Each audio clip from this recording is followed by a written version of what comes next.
What's up, everybody? It's Chlorine King here, and I am in front of a Jandy Pro Series TruClear salt panel. Just want to show you the walkthrough, the different features and menu functions this panel offers. But before we get into that, just want to talk about some minimum requirements you guys need. You need to have 20 gallons per minute of minimum flow to activate the flow switch to turn the system on. If you have less than that, it's just going to say no flow on the panel. And what I like to do, if you're working with RPMs on a variable speed pump, I like to set it no less than 1750. That'll basically guarantee the flow switch will be activated. It's more than 20 gallons per minute, but if you got a dirty filter or anything like that, it'll keep the system operating. So one thing to note, if you see this here, when you come up to an account, that means you are connected to an 𝐬𝐽𝐫𝐞 system, and so you can't really do anything. It'll just say Jandy automation anytime you try to hit a button. So the only way to make the changes are through the 𝐬𝐽𝐫𝐞 app. So when you first hook the system up and apply power to it, you're going to see it's in standby mode.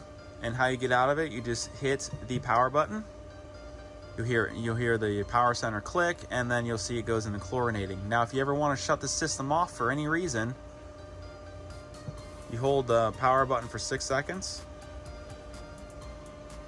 Now it just shuts the entire panel off.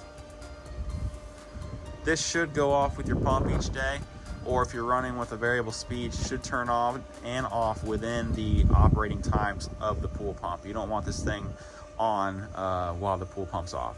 So now we're back here to chlorinating at 60%.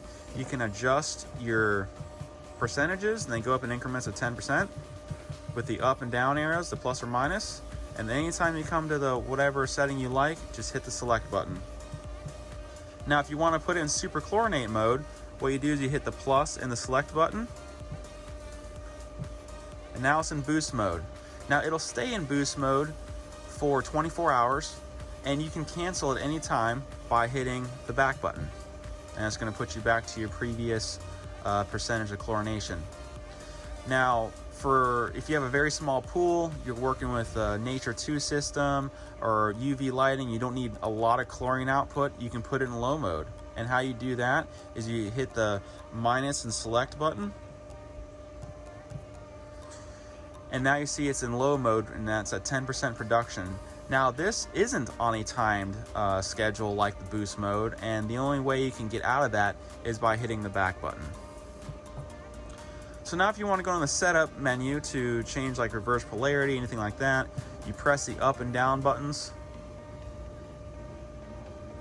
for 6 seconds. And now you can see here, you can change things like the languages. You know, it changes between French, Spanish, and English. Hit select. And this right here is the reverse polarity cycle. So it comes default at 5 hours. And if you got harder water, definitely recommend going towards 3 hours to try to knock some of that calcium off the plates. And then if you got softer water like we do, or at least in my area, 7 hours is perfectly fine. And go ahead and hit that. Hit the back button once you're all done, and then it's going to go back in the normal chlorinating cycle. So that is all the settings and menu functions for the Jandy TruClear salt system. So as always, like and subscribe, stay tuned for more videos, and I'll see you guys soon.